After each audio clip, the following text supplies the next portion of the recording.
You told our Scottish colleague, Conor Gillies, that Glasgow had been overwhelmed, I think that's the word you used, by a number of asylum seekers sent to the city. What exactly do you mean by that? What's happened in Glasgow and what was put to me by your correspondent on Friday is the implications of the Home Office not properly and fully supporting Glasgow City Council to deal with the implications of their decisions about asylum seeker cases. Scotland is a country that welcomes people who are seeking asylum, and we want to make sure the proper support is in place. But what the Home Office have not been doing is giving enough time once decisions are taken to give individuals the ability to stay in this country, proper time and support to arrange accommodation. And often, councils like Glasgow City Council are having to wrestle with significant volumes of caseload without either the time to make arrangements for that housing or the financial support from the Home Office to do so.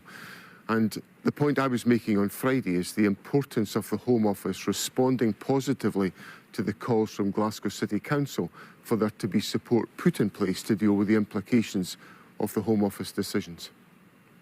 Your government could actually do something about it, though, couldn't you? What's important is that the issues we're wrestling with are the implications of Home Office decision-making, and the way the administration of government in the United Kingdom operates with the devolved structures is that if the UK government is taking a decision, which in this case the Home Office is, it has to deal with the implications and consequences of that policy.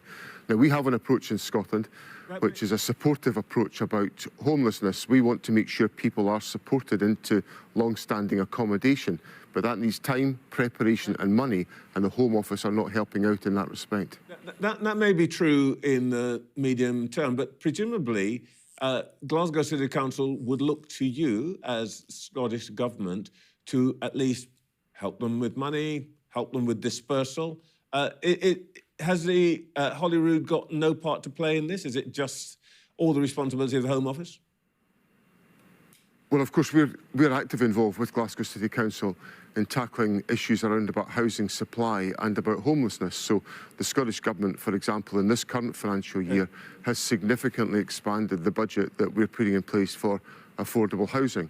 We've also put additional resources in place targeted to areas of high intensity of homelessness to support the movement of properties that are not currently being occupied into fully occupied properties, and we're giving more financial support to help that.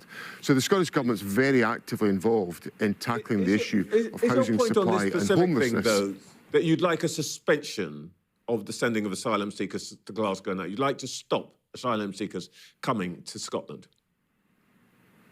That doesn't have to be necessary, and that's not what Glasgow City Council have called for. What Glasgow City Council have called for is for the Home Office to deal with the implications of the poor handling of asylum cases by the United Kingdom Government over many years, and to properly support the putting in place of arrangements to make sure that people who are granted asylum are not facing the difficulties and the challenges of homelessness. And we want to work collaboratively to make that happen, but it needs the Home Office to make a constructive contribution to that effort. All right, one way in which, if I may just finally ask you about this on that topic, one way in which it might be solved is presumably what the SNP wants, which is more autonomy over dealing with policy. Canadian provinces, for example, have autonomy over some aspects of migration policy. They can issue visas and work permits. Your predecessor, Nicola Sturgeon, and her predecessor, Jack McConnell, pointed out that Scotland's labour force is ageing. Would one way of handling this be for the Scottish Government to have the power, for example, that Ontario has, to issue visas and work permits?